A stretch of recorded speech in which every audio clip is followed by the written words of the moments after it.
A very happy Women's Day. I'd like to thank the distinguished panelists, guests, and our dear viewers for attending the last session for today, which is called Digital Skills, Innovation, and Technology. I'm sure you have had a very fun-filled day today listening to all the panels that have happened so far. I request all the panelists on screen to please be on mute while they're not speaking. This is just to avoid any echo. The attendees in the audience are requested to please type their questions in the chat box that you see on your screens. The moderator will ask your question to the panelist it has been addressed to. Without any further ado, allow me to introduce your moderator for this panel, Mr. Venkatesh Sarvasiddhi, Senior Head of Digital Skills, Innovation, CSR and Industry Partnership at NSTC. Venkatesh heads the eSkill India under the Digital India initiatives to empower youth. In addition, he leads the innovation practice in engaging with the startup ecosystem, partnering with industry to foster growth by building scalable and sustainable technology. He has close to 20 years of professional experience. Prior to joining NSDC, he was with Deloitte as a country director and has earlier worked with Microsoft for 10 years in multifaceted roles. He holds a degree in electrical engineering from the Dayal Bagh Educational Institute, a Master of Science from BITS Pilani, management holder from IIM Kolkata, executive marketing program holder from Kellogg School of Management in the USA, and a Chevening Scholar, Gurukul Fellow of King's College London, which is a prestigious Commonwealth Fellowship in the area of education and technology. And also to add that Venkatesh is my reporting manager.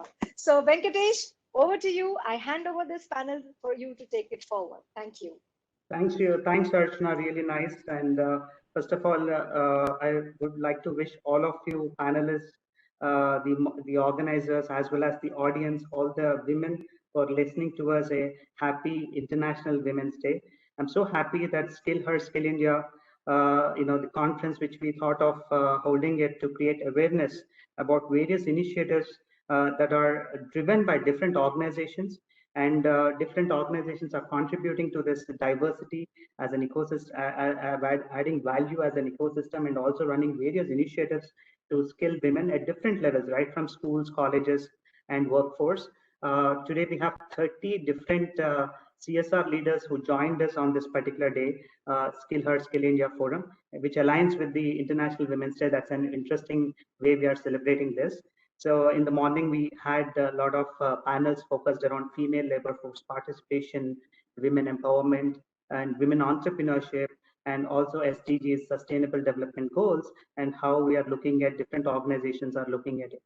So, this panel is, in fact, as the chairman of NSDC and also the chairman of L&T, Padma Bhushan and, Padma Vibhushan awardee, Shri A.M. Naik ji. In fact, he emphasized in his speech that out of all the panels, digital skilling youth for growth, as well as how digital skills and technology is playing a major role in skilling women and also providing opportunities, is a very interesting panel to look up to.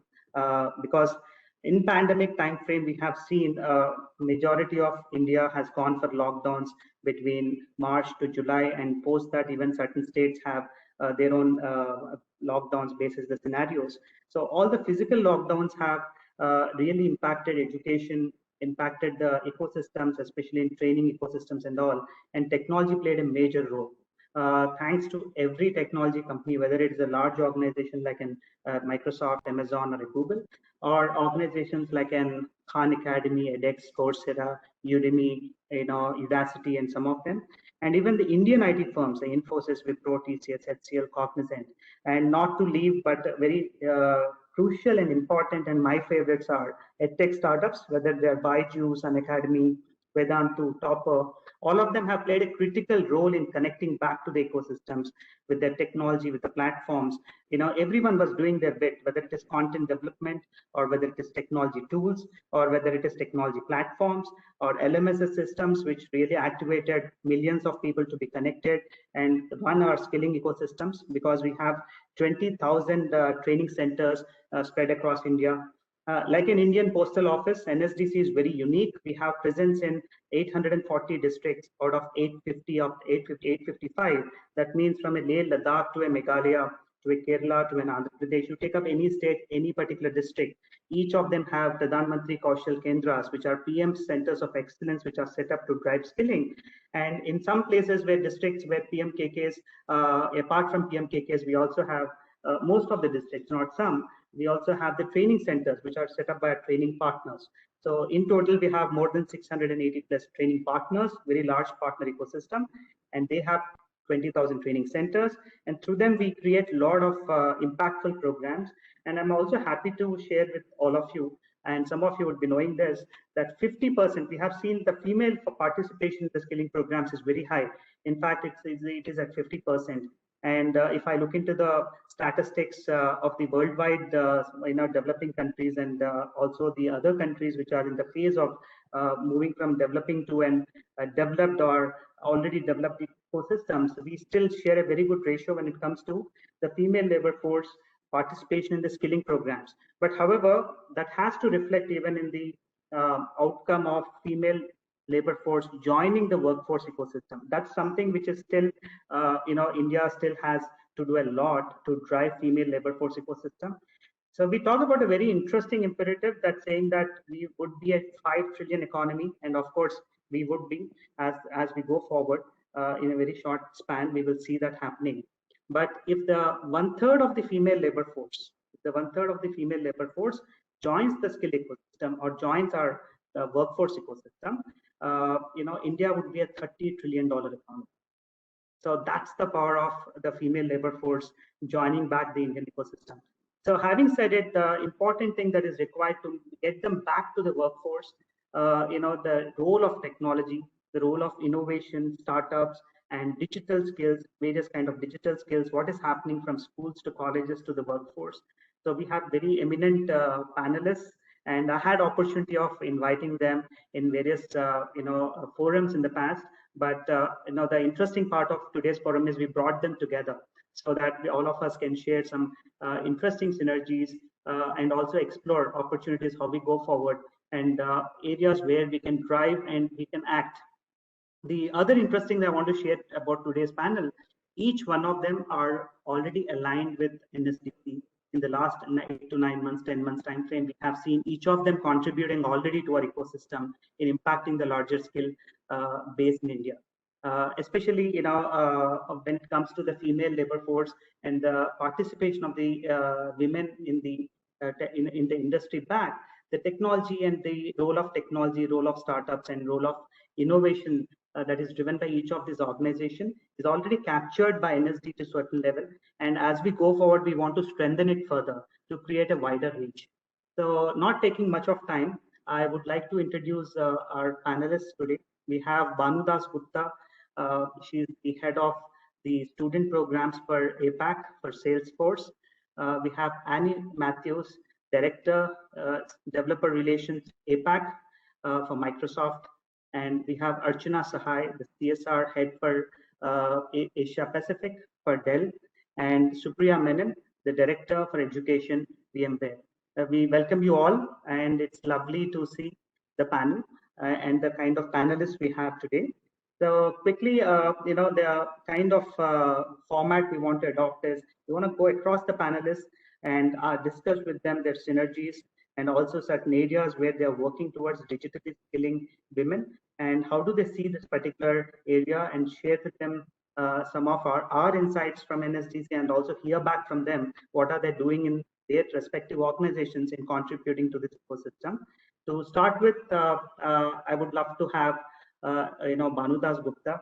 And the way I look into this Salesforce as an ecosystem, we partnered with Salesforce almost in February 2020 when Parker Harris, their worldwide technology head and the co-founder of Salesforce, was in India. And one of the interesting insights he touched upon when he met the PMO's office as well as our office is that he said that Salesforce is going to hire, the ecosystem of Salesforce is planning to hire around 0.5 million people in the next 3 years. So yeah, that doesn't mean Salesforce is directly hiring, but their partner ecosystem is hiring a large amount of people in the Indian ecosystem. So we went ahead, partnered with them, and there were interventions around driving skilling in colleges with a special focus on the girls in STEM, which was a very interesting valuable integration we have done with various campuses. So that was a kind of a little background of the work we do with Salesforce, and Banu was leading actually these initiatives. So welcome, Banu.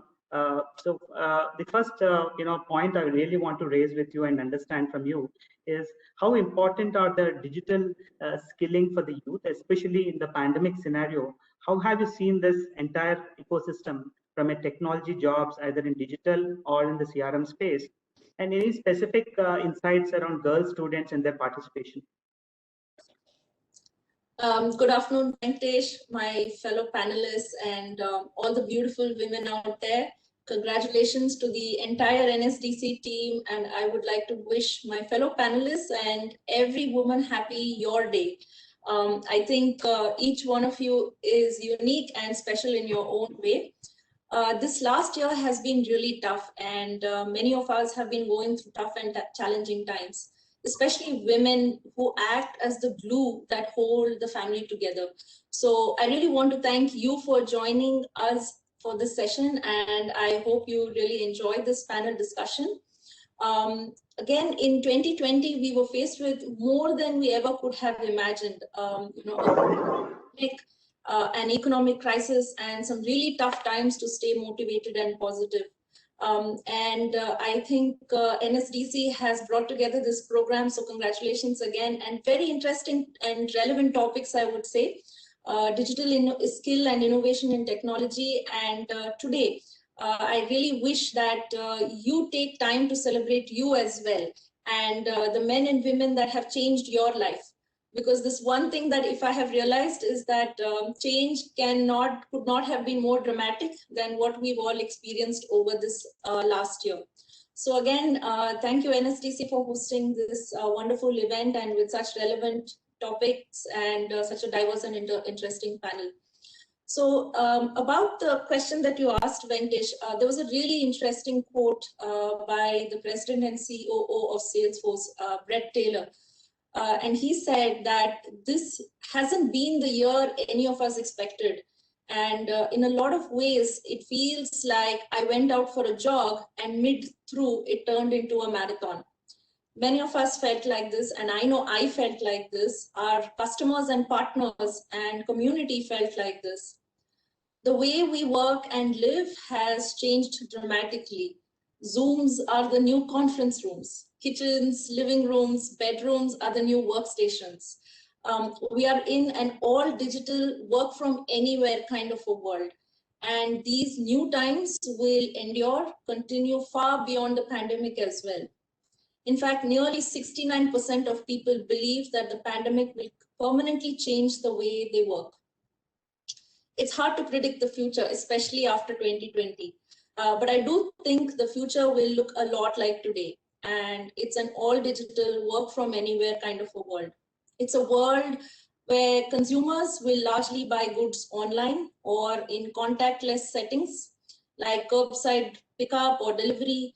Services like doctor's visits will shift to Zooms. Process like buying a house, a car will become digital, where you can browse for your favorite models, probably even do a test drive through AR, VR kind of a scenario. We have already seen buying groceries, medicines, clothes, etc. has already become digital. And office-based employees realize they like the flexibility of remote work offers. So digital skill is going to help this new reality, I think. And what is remarkable is that as hard as last year has been, it's shown that this new digital way of operating is possible.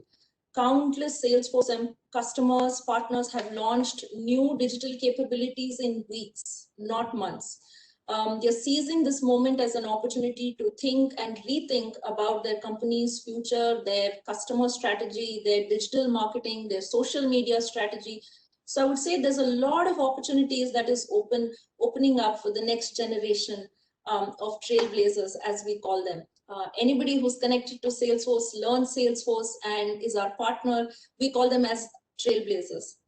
So at Salesforce, we have 4 core values: trust, customer success, innovation, and equality. And we really strive for a more equal, inclusive, sustainable, and a better world.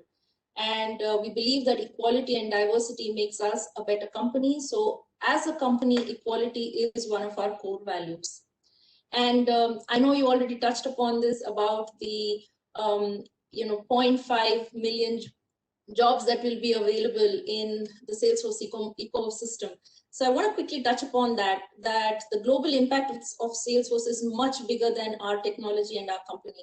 Together with our partners and customers, we are creating millions of jobs around the world. And this effect is what IDC is coined as the Salesforce economy. According to IDC, the Salesforce economy will add 4.2 million jobs and $1.2 trillion in new business revenue by the year 2024. That's the equivalent of Thailand and Belgium's GDP combined, or the population of New Zealand all getting new jobs. And closer to home in India, the report predicts 5 lakh jobs, like you said, by the year 2024, which is just around the corner. And many of our partners and customers in India Salesforce ecosystem have diversity and inclusivity as part of their core value, and they're looking to hire women employees who are skilled on the #1 CRM platform, Salesforce. So the time is right and the opportunity is not to be missed. Thank you, Banu, for sharing those insights. And of course, we have seen a lot of impact when it comes to students in higher education institutions who adopted your Trailhead Academy and also been part of this. And majority of the girls, actually, the interesting thing is there again at diversity rules, there a lot of girls students have enrolled and taken advantage of these courses. That's a very nice format of curriculum integration with higher education institutions, especially in Indian higher education institutions. When I talk to the people at NASCOM or when I talk to HR forums, there are many jobs which are available in AI and ML space. The problem is the capability of the students has to be enhanced in these areas. That requires a lot of curriculum integration, not only by Salesforce, even by other organizations which can come forward, improve the curriculum, and do the capacity building at universities focused around what industry really wants, because I can see many jobs getting created around Industry 4.0. So thanks for that. And now moving on to Annie Matthews. I know Annie very well from my previous organization, and she always stands out for diversity centered engagements in India. Now she's also leading the Asia operation. So, she's actively contributed even to healthcare information management system. She leads the chapter and she heads that chapter as a president and looking after various initiatives and contributing to the ecosystem. So Annie, the question to you is, especially during the pandemic scenario, when we have to look at focusing on workforce development centric around women, there's a lot of opportunity and a challenge to skill women in that ecosystem, because reaching out to them, creating awareness, creating channels to create that kind of an channel and skilling ecosystem, whether in offices, whether in schools, whether college dropouts or school dropouts. The role of PPP, public-private partnerships, is very significant. So what do you advise, and can you share some examples, because you also lead the HIMSS practice, HIMSS, very critical engagement in the healthcare space, and also, of course, you are very active advocate in AI and ML, not only in India, but outside India also. So how do you see these public-private partnerships playing a major role in driving and helping in the skilling ecosystem, especially driving the skill ecosystem of the female labor force? Thanks, Venki. It's always a pleasure to chat with you and the rest of the panelists here. Happy Women's Day to everyone. Just a small correction there. I am not leading the HIMSS. I'm just participating in that, and especially participating in the Women in Healthcare IT. So yes, passionate about women, health, IT, all of that. The way I see it, 2021 is all about rapid skill building at scale.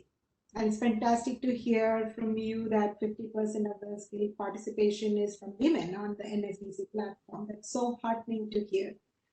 Now, the last year, we've come through the last year. And I think we are staring at a huge amount of opportunity right now. But have to look at the last year a little critically, because especially from a job loss perspective, the World Bank actually did a report and said the pandemic has kind of impacted about 49 million people worldwide in terms of getting them below the poverty line. And 12 million out of that is in India. Now, the CPHS survey in India mentions 4 out of 10 women being impacted. And globally, women have been impacted more than men. So when we look at job, the opportunity and all of that, it's not just about skilling net new women to bring them on board. There is another factor here to just help them stay with the job. And that's a new thing, right? This year has kind of thrown open that new challenge for us. Skilling, yes, but then how do we ensure that there's more equitable space for women to work in, and employers take opportunity to make sure that they are supported and preserved within the skilling ecosystem. Now, if you look at 12 million, or in India, they're talking about 17 million women lost their jobs during the pandemic. That's a huge number, humongous number, if you will. Just women who lost their jobs. And then you look at the number you have net new you have to bring on board. And of course, the LinkedIn survey that did on what are the big skills required for the coming year, there was resiliency and digital literacy as 2 things that are like paramount across the world, and even more so in India as well. So that's a humongous task ahead of us. And no one can do it alone, not the government, not the private sector. And hence, the public-private partnership plays a very critical role in this. Now, there are 2 things here. One is job creators and one is women in jobs. So women or men really, but job creation and being employed. And the job creation part is equally important in the skilling thing. So if you look at where the private players can help, really, it is in kind of offloading the risk and investments a little bit to the private players, because the government obviously cannot do this alone. But the government has a key role to play in establishing the policy and regulatory recommendations. But what are the right policies and right regulatory recommendations has to be done in partnership with the industry, which actually knows what are the digital skills, how do you get them trained, how do you keep them current, and how the employment opportunity is also lying at that end. So it's a combination of skills, infra, culture of learning, policy interventions, and helping to actualize the investments into these areas. And of course, some of those policy and regulatory directions that the government takes will decide whether you have more of job seekers or job givers, because the whole startup space also gets hugely impacted by the ability for women as well to become job creators in that sense.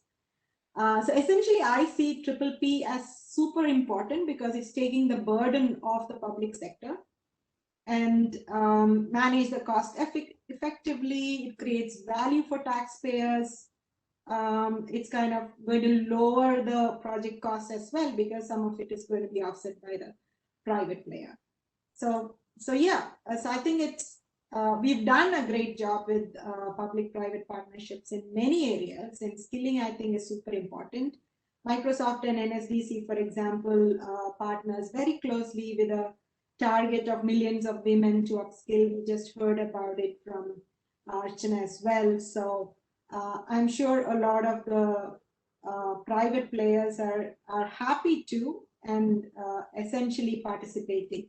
But it's important for private players to participate early on when government is creating those infrastructures and policy and recommendations, so that we have the right stuff, which is kind of right skills and skill building, which is aligned to what the future jobs are going to look like as well. So yeah, so that's my top of the mind. Thanks, Annie. That was really nice to know. And we have seen at NSDC that the partnerships, what we have built over the time, especially in the last 1 year, have really contributed a lot to the ecosystem.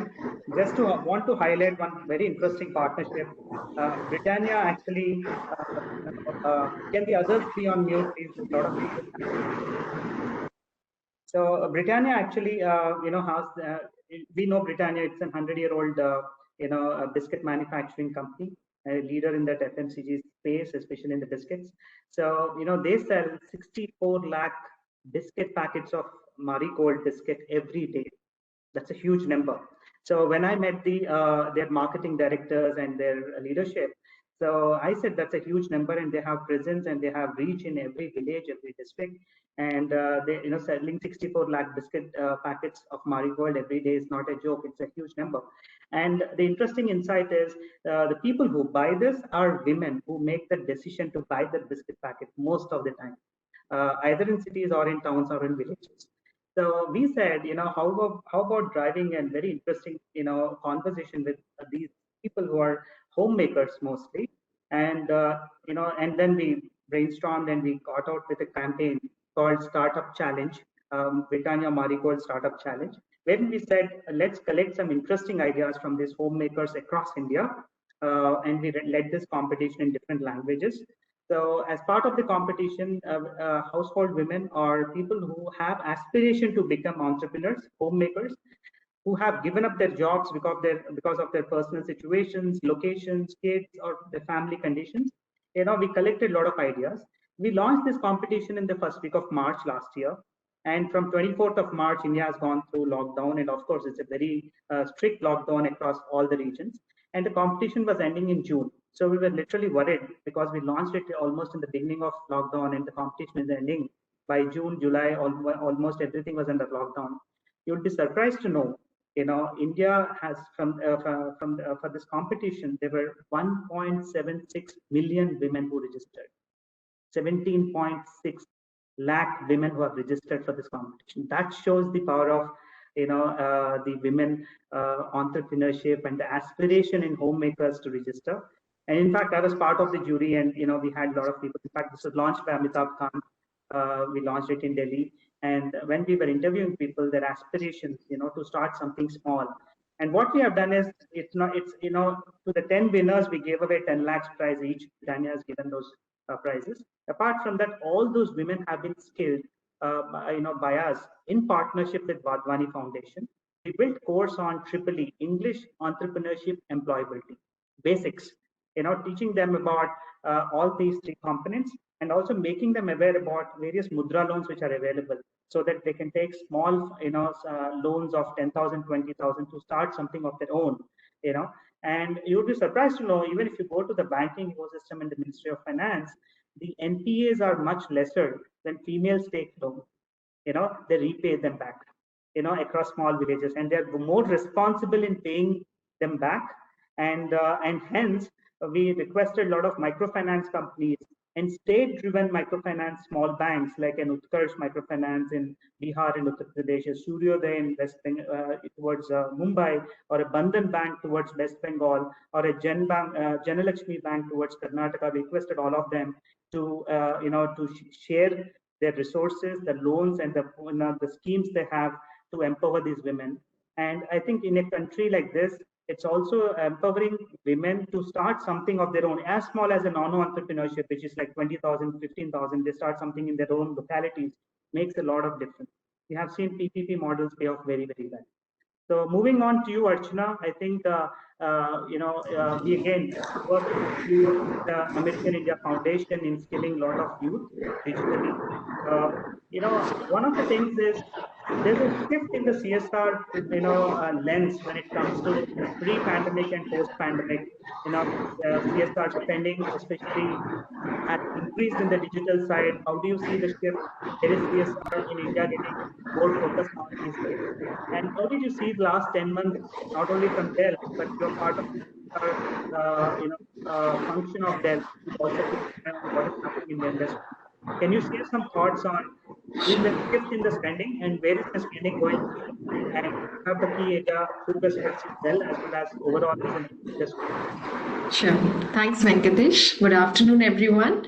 It's an absolute delight and honor to be amongst everyone, and happy Women's Day to all the viewers and all my panelists.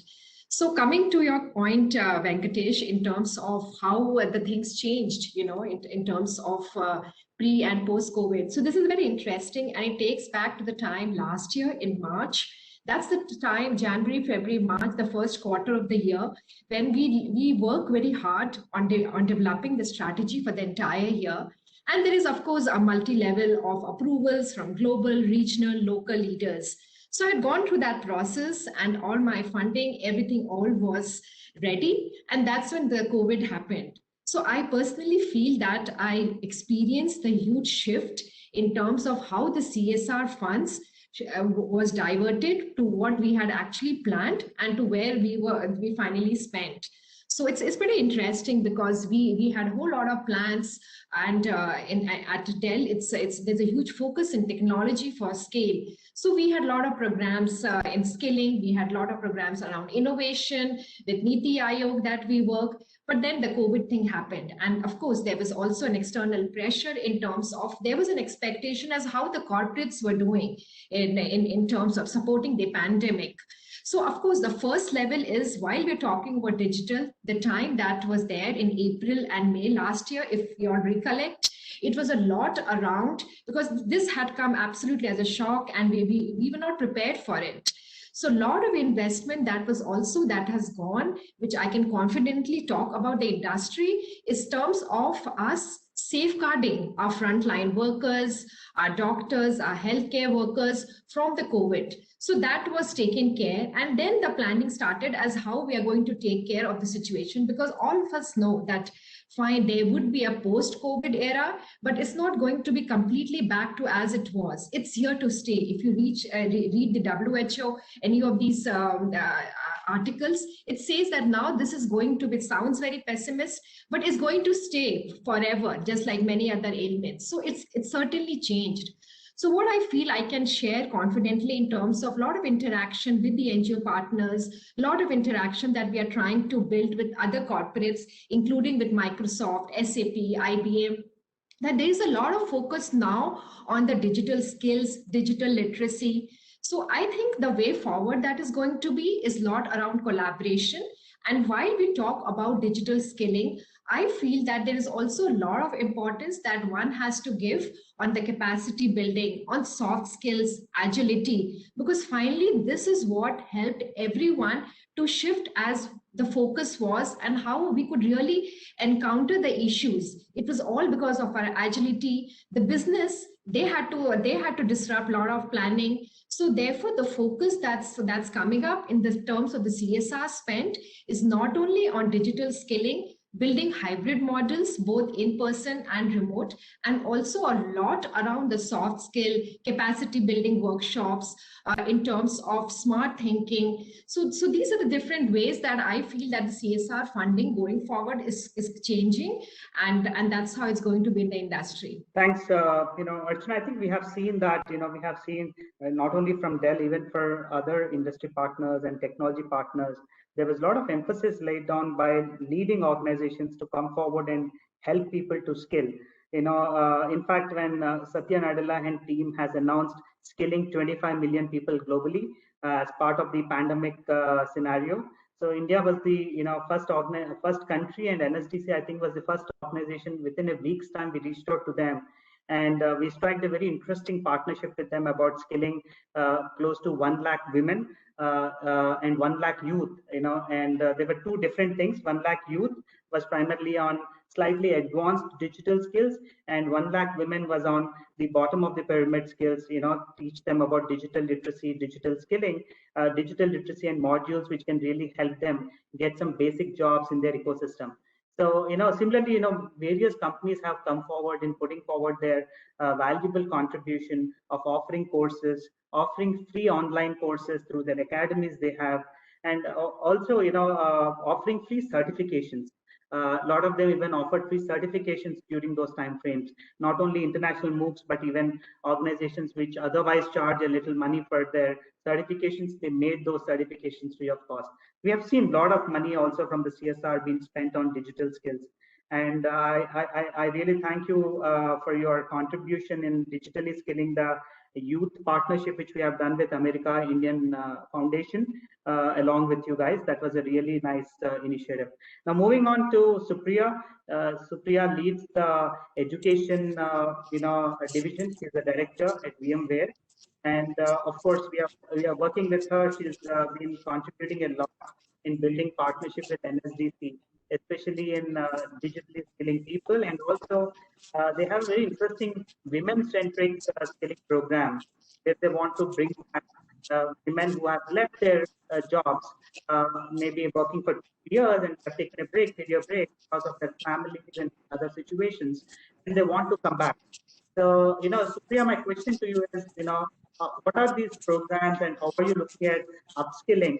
Annie said very interesting thing. It's also very important to help people who are in their job reskill them. And because the necessities are changing, scenarios are changing, and the technology is moving very fast. So, Supriya, I want to hear from you. What is this entire program of VMware, and especially in the relearning upskilling space? And how are you looking at, helping women come back to their careers? Touch upon your initiative. That would be really nice. Yeah, thank you very much, Venkatesh. I'm honored to be here in this panel today. And happy Women's Day to everyone here, both the panelists as well as the attendees. So I'm very fortunate to be kind of leading this program that we have at VMware. I'll talk a little more about it just further down. But what I want to first emphasize is reskilling is extremely critical today, and I think the pandemic made all of us realize that not just reskilling in tech, but reskilling in technology is extremely important. We saw teachers grapple with online teaching. It was not easy. I saw the progress of the teachers. In the beginning, they would kind of use boards. Then they started using whiteboards on their iPads or laptops.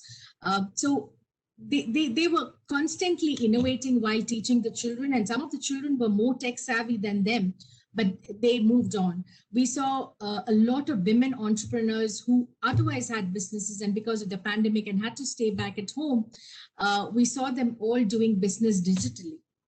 So everyone found a way to kind of be significant and be important and get back to work. So VMware's program, which is called VM Inclusion Tara, this is something extremely close to my heart. This is where, in fact, this was an idea which came from our GM APJ, Mr. Duncan Hewitt. What happened was, this is just a conversation where somebody asked him in terms of what happens to women who take a break, what do they do?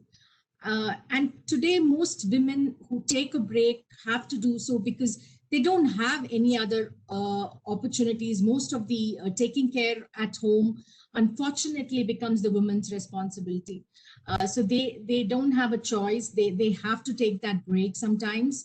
And to get back to the workforce when they're able to, they find it really difficult because they don't have the relevant skill sets that they need. So this was the whole idea behind Tara. Tara is a program where we are wanting to help women who want to get back to work. So what we do through this program is that women who have taken a break, we need to have them take at least a 6-month break. They can register in a Tara portal.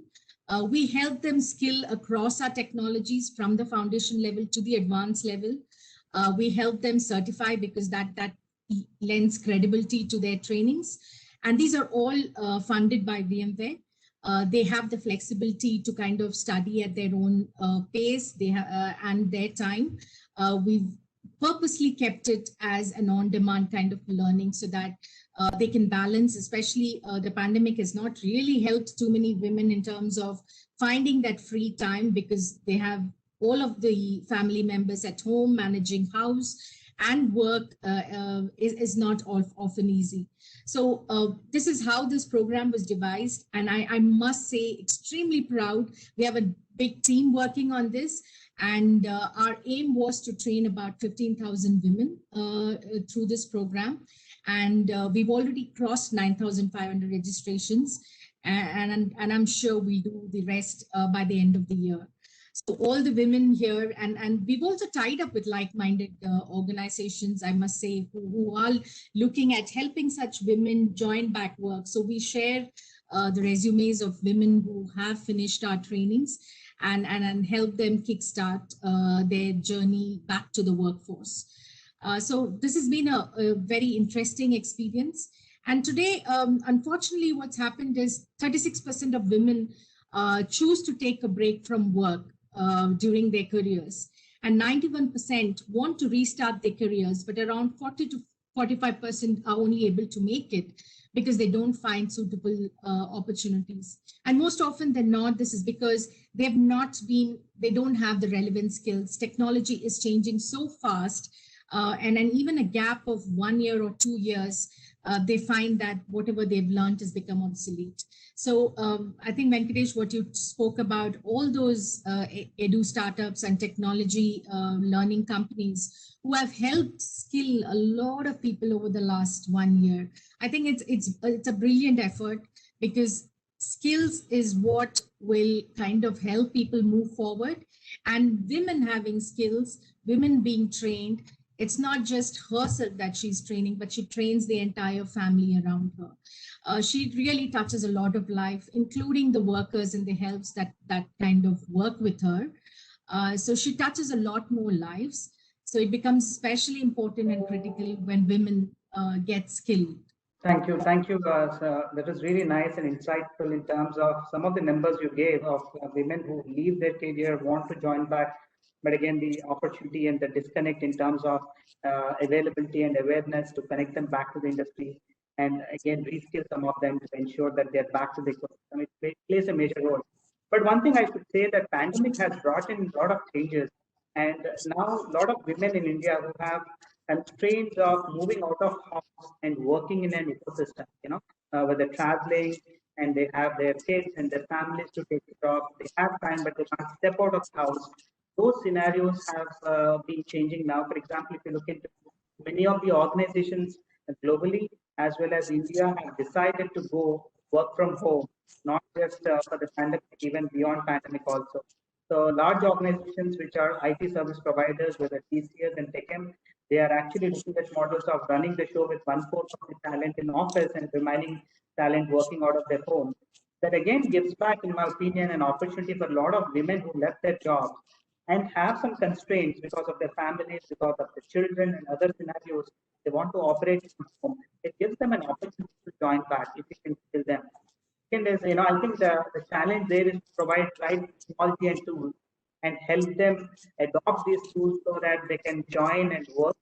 The second bigger ecosystem I look into, Supriya, is also the fact that if I look into the next 5 years, the entire HR ecosystem is going to change. Individuals may be working with 3-4 organizations at a single point in time.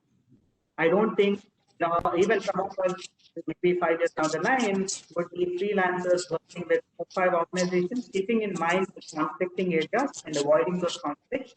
But that gives again an opportunity in the freelancer ecosystem. India has, as per the McKinsey report, 10 million or 10 to 12 million freelancers in the ecosystem who are ready to do work in digital marketing and support work, and also work in, a lot of them are working in the technology space even. So, as the systems will change and companies will have more of this gig economy kicking off, we will see many of the women participating into the workforce much easier than what it was 2 years back, or the pre-COVID scenarios. I think that would be also be something which will be a game changer in getting a lot of women into the ecosystem of the working.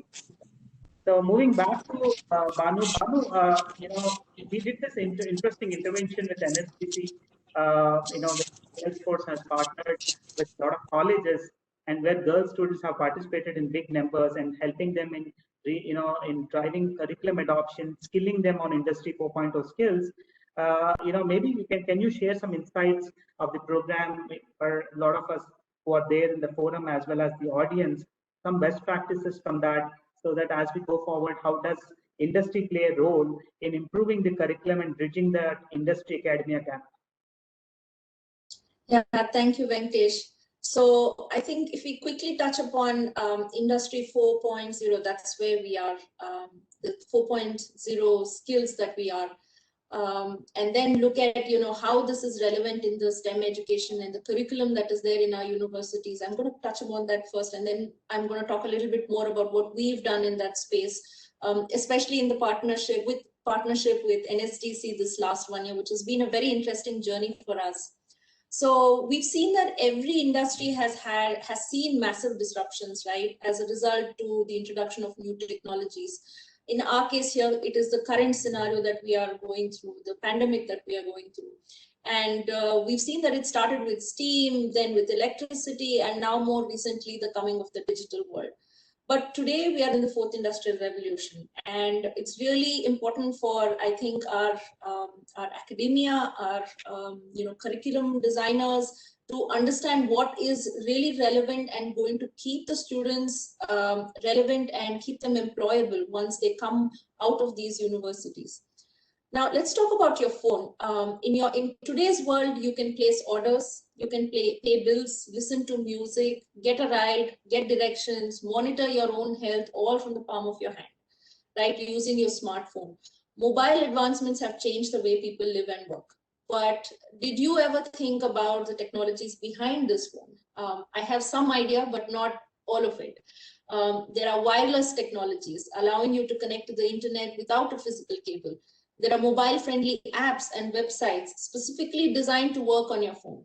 There are secure transmission protocols allowing you to access your financial and health information. There is also the device itself, which is your smartphone. Now, all these technologies and more make your experience of using your phone possible. And it's the same thing with the fourth industrial revolution.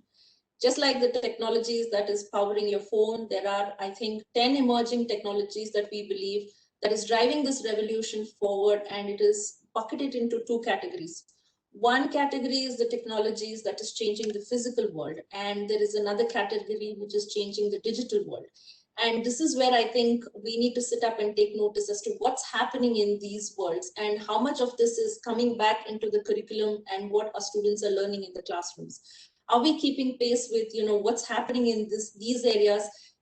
Almost the same, or maybe just one iteration behind, but where are we really is something that we really need to sit up and take notice of.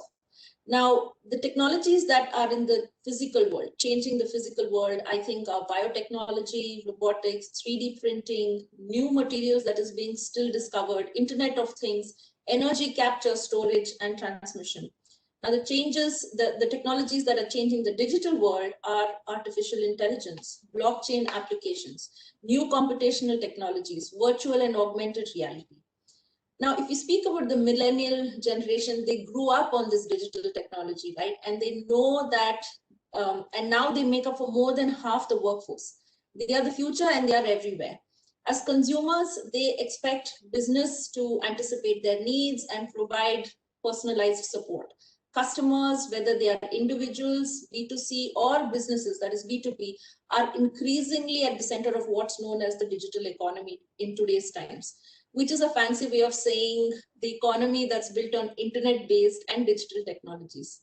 Now, for any company to be successful, business, they need to shift from a transactional model to something that's focused more on selling products, to a relationship model that's built around selling services and creating deeper connections with their customers. And all this is possible through a good CRM system, and something that a company or businesses cannot miss today. When businesses are growing more and more digital, we need to ensure that we are creating the right skills for the next generation of our workforce as well. And the next generation are currently spending a majority of their time in colleges and in classrooms. And we need to make sure that they are being given the skills that will make them employable and contributing to the workforce and society once they are graduating from these colleges.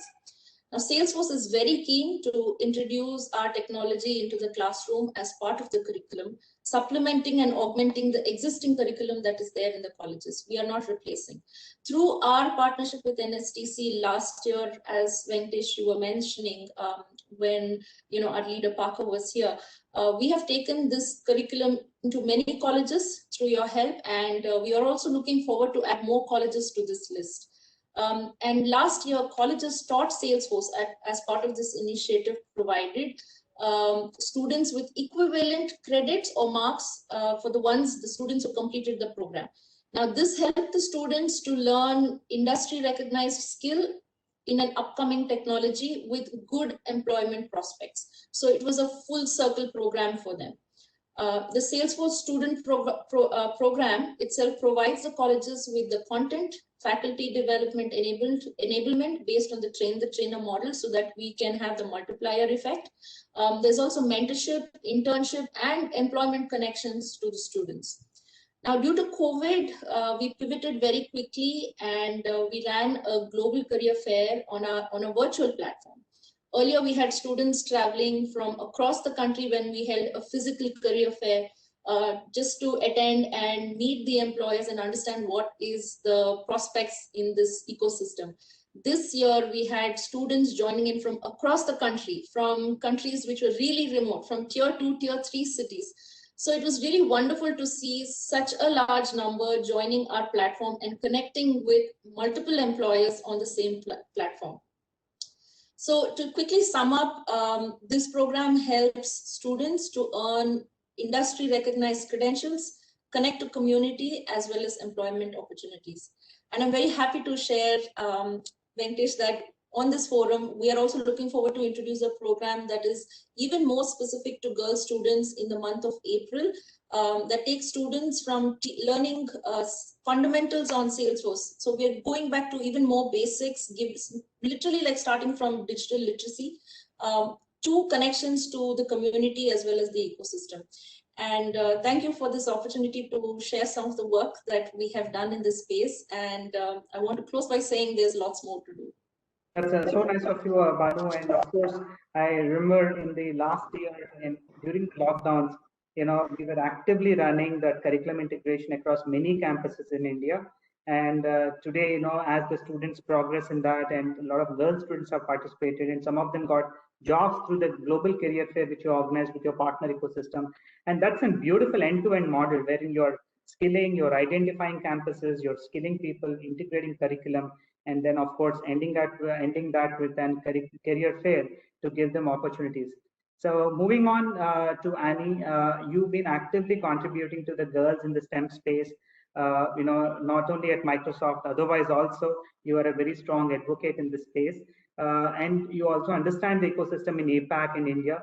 So when compared with other countries, in APAC to India, what are the challenges you see when it comes to skilling, girls in STEM space, and how do you figure out, various, solutions to this kind of a system? Now, does partnerships help? Does bringing on relevant boards, creating task forces across states? What are those aspects which really help in bridging this gap and developing? Because India is a hub of software, hub of services, and a lot of software developers are there in India. But it's also very important that we upskill some of them to make sure that these people are relevant in the coming 5 years, 10 years as technology is changing. And especially within this problem, again, girls STEM is another issue. How do you focus on this? And would love to also know some initiatives that Microsoft you guys are doing to address these challenges. Great question. And I think first off, we want to bring everybody along in this digital transformation that is going on, because over the last year, like, we kind of crunched 5 years of digital transformation into 1 year. And someone who had never done anything on the computer or even liked using the applications on the smartphone were literally required to run a business through it, reach out to people, talk to people through this.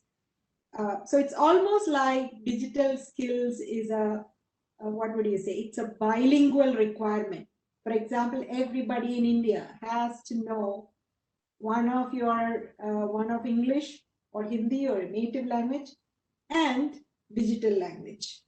So it's as fundamental as that now. And when you look at it from that perspective, how people skill up and learn has changed completely. They're not sitting in classrooms and learning technology. Whether it is the low code, no code stuff that anybody can use, or it's deeper data science, AI, that side of things. Whichever it is, nobody is sitting in a classroom and learning today. Literally, the learning is happening by doing. It's either through hackathons. So for women out there, you may not know nothing, and don't worry if you don't know anything or you know something and you want to learn more. But every time you see an opportunity that there's a hackathon out there or a challenge or something, just get into it. It's an initiative that is needed. You jump in, and then you will find like-minded people, figure out, form teams, and that's how they're learning. Another way that learning is happening is through communities. And I think India needs to have more and more of these communities. And there's one problem in this community that women face more than others. Imagine being the two women in a 5,000 strong tech community. You are outnumbered, the conversation doesn't gel, you don't feel like speaking out, and you might, if you say something, you might get something in reply, and then you don't go back to the community. So one of the initiatives that my team is very passionately working on now is to, how do you get, for example, I was talking to a data engineering community in Indonesia, the leader, and we're talking about skilling. And just there was a lot of ideas and a lot of stuff to do. And I was just asking him, so how many women are there in your 5,600 strong community? And they stopped for a minute and said, well, 0. So my next question was, is that by design? Or and they were like, oh, we just didn't think about it. I mean, now realizing that we have no women in the community. Now help us, where are these women? How do we get them into data engineering? So it's not like the communities don't want, they do want, but they've not thought about it. There's a need to raise awareness. And the second is, you cannot just inject a few women into a 5,000 strong community and think that it will grow. So there's work to be done by all the technology companies. Microsoft is doing an amazing ton of work on that. We work with communities called Azure Tech Communities, kind of help them not only with the technical skills, but also with things like that. Have to have a code of conduct, have to have diversity as a pillar and things like that. So, so I think for India, the community model is essential, and we are great at community. Like culturally, we are great at community. So why not take community? So we need to drive that. And the other one is bite-sized learning. And Microsoft has Microsoft Learn. So don't feel like this is too much. You do a module every day before you go to bed, and that's it. You will cover a lot in just 3 months. You could become a data science expert if you do that in a year. So why not? So Microsoft Learn is where Microsoft has this bite-sized learning communities. And so I think between this bite-sized learning communities and hackathons, there's a lot that people out there can do. And I see that we are almost at the end of the hour. So let me stop here and give some time for the other speakers as well. So I think, thanks, Annie. I think one the point like in your elaborative ways of engaging women, especially in girls in STEM, is the community model.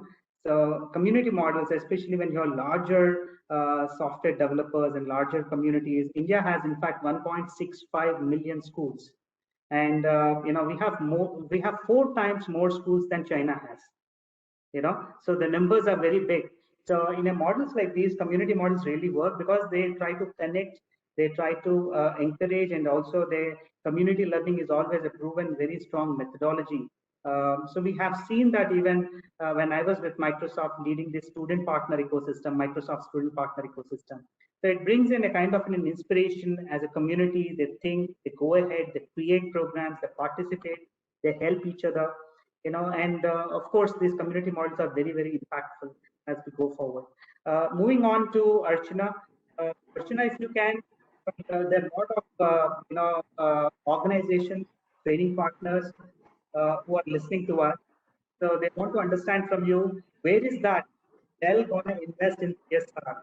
How do you see a lot of partners who are there today listening to India, an opportunity for them to contribute, collaborate with you in the journey to impact from CSR model as we Sure. next 4 quarters from here?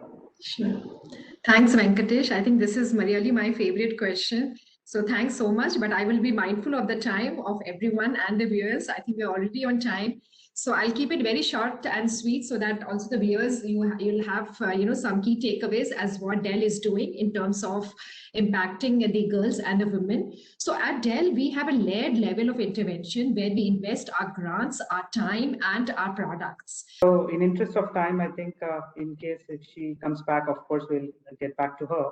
Meanwhile, moving on to Supriya, want to understand from you quickly, how do you see the gig economy shaping up when it comes to women in technology?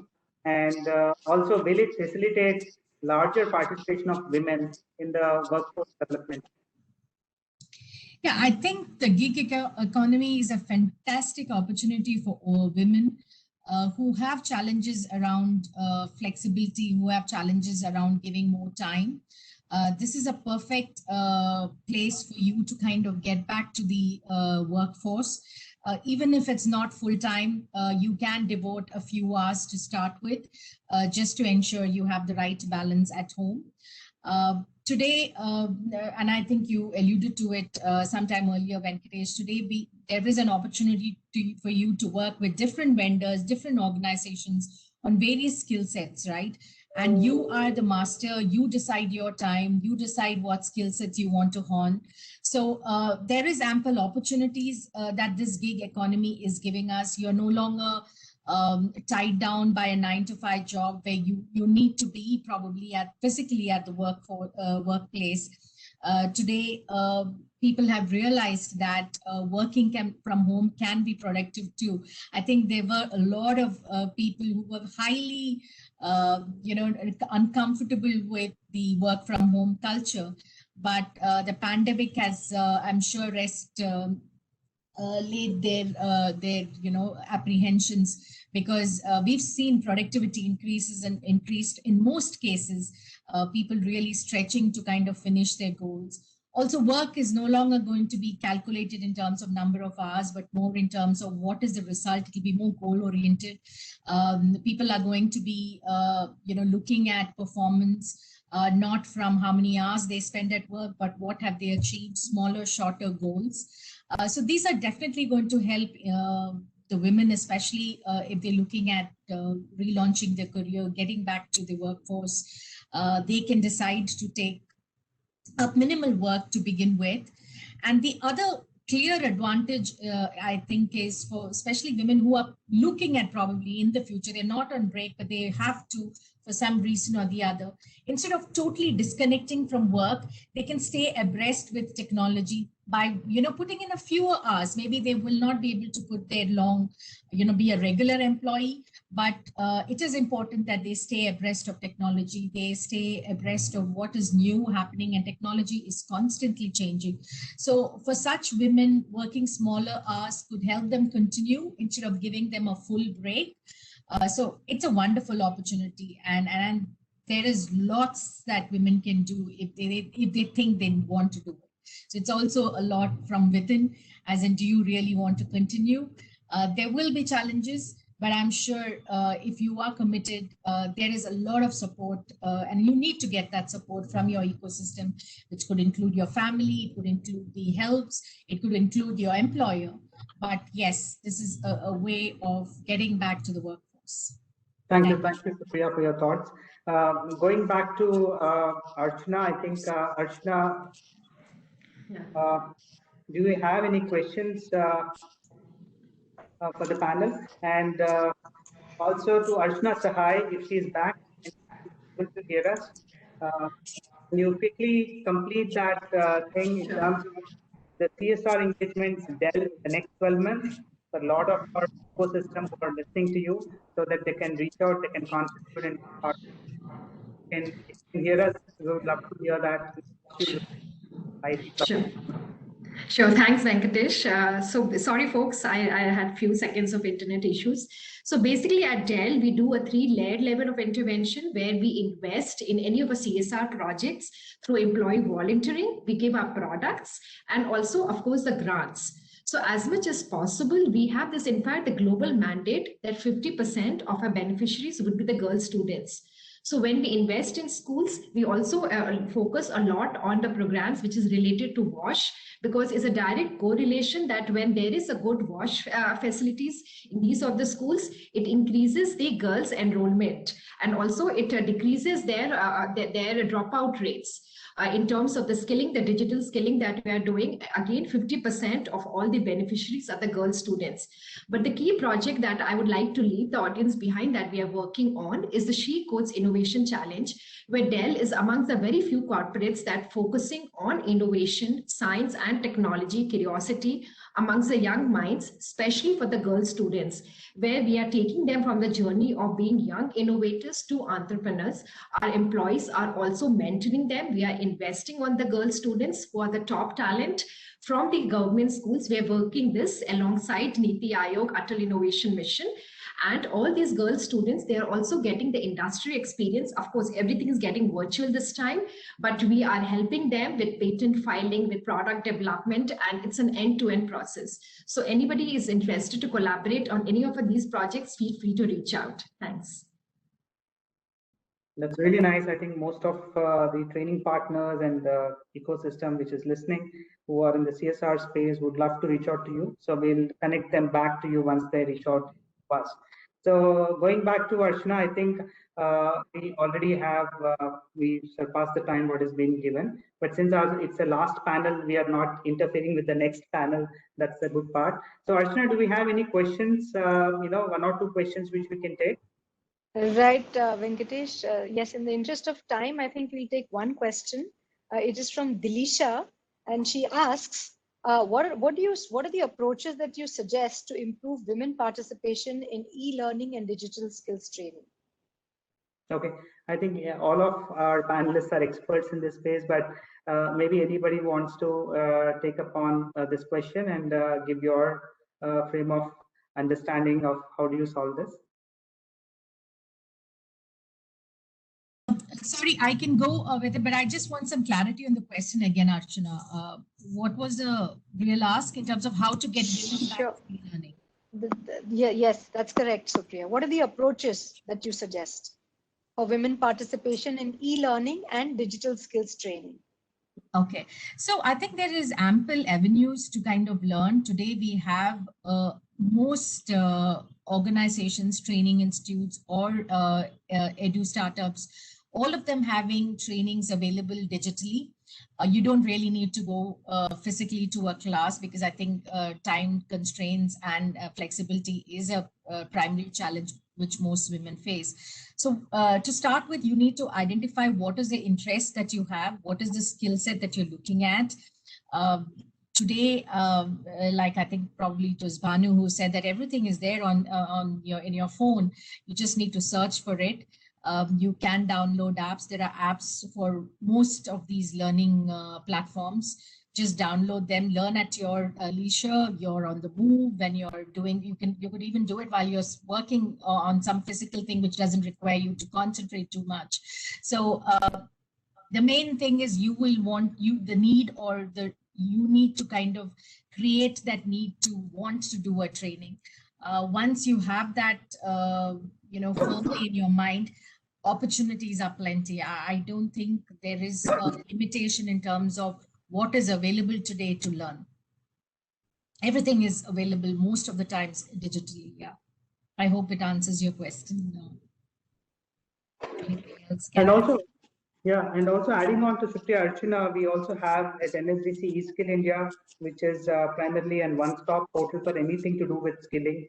And we have aggregated a lot of course content there, and more than 40, 45 technology partners and content providers, from an edX, Coursera to an Udemy to Khan Academy. With Khan Academy, in fact, we've created foundational mathematics course to help a lot of ecosystem understand basic mathematics, because a lot of women, especially in the skill ecosystem at the bottom of the pyramid, don't have foundational understanding of mathematics, which is very important.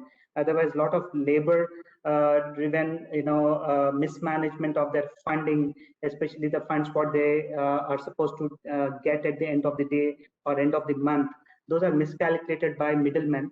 So with Khan Academy, we launched that very interesting digital course on foundational mathematics, and also, of course, a broad range of areas. It covers soft skills, English, as well as Industry 4.0 introductions and all. Similarly, NASSCOM has Future Skills program, which also empowers people with skills in the STEM space. And there are multiple sector skill councils. India has 37 sector skill councils, and each of the sector skill councils has their own e-learning modules.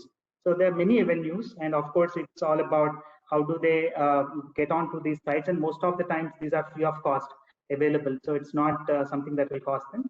And infrastructure is something which is required for them. And thanks to Jio, in fact, India has the lowest rate of broadband internet connectivity. So maybe with a better infrastructure and better connect, they can access all of these programs. So I think with this, we'll I would love to conclude the session, because in interest of time, if there are any more questions, we'll be more than happy to take offline and connect them back with the audience with certain answers. So, I think would love to conclude this. It was a great panel and a great day to celebrate this, nothing better than this. And we have all women leaders, and you actually set an aspiration for a lot of young girls. Sometimes we don't understand whether these discussions are adding value, how many people are viewing it.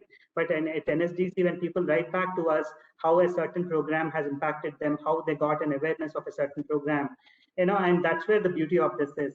Today, we have a larger ecosystem who joined us. And of course, when this recording and all would be made live to our training partner, training center ecosystems, and millions of skill ecosystems who are there on the Skill India portal and all, we will see that a lot of girls actually get that aspiration to do something in life, to be somebody like you as they go forward. And that's where we feel that this program has added a lot of value. And each one of you, I think you would also have gone through your own journey, which maybe sometime later we can again connect to see a program like this, to share your personal experiences of how you studied, how you moved on from your colleges to where you are, and leading such interesting charters, impacting the workforce, impacting the STEM education, impacting the girls in STEM. And each one of you have done a great job in terms of putting forward your points. So as an overall conclusion, I would say we touched upon various interesting aspects of STEM education, girls in STEM education, curriculum updates and integration from a sales force, to Annie's point of community building and how that can really strengthen girls adopting STEM education, and also reskilling a lot of developers in the Indian ecosystem to meet the standards of the ever-growing, increasingly challenging IT technology field, and some of the interesting contributions from Microsoft in terms of how they've supported us during the pandemic with programs to digitally skilled women and youth, to Archana, who added a lot of value in sharing, these, especially from the CSR perspective, how the industry is shaping up, and various interesting CSR initiatives that are centric around women and girls. And again, not to leave the gig economy, interesting inputs from Supriya in terms of how gig economy is shaping up and how women in tech can take a lead in that particular gig economy change. And that's an opportunity to get a lot of women back into the workforce ecosystem. And also the programs they have at VMware to facilitate women joining back the industry after their career breaks. So I think overall we had a fantastic session with inputs from each of you. And we would also look forward connecting back with you to extend the support. You all are, working with us, and we would love to, strengthen the partnership. The one Annie touched upon, the public-private partnership is very, very critical in leading this change. And we would be more than happy to be committed to the space, and will be happy to involve you and also fellow colleagues from the industry as we go forward. And thank you everyone for your valuable time.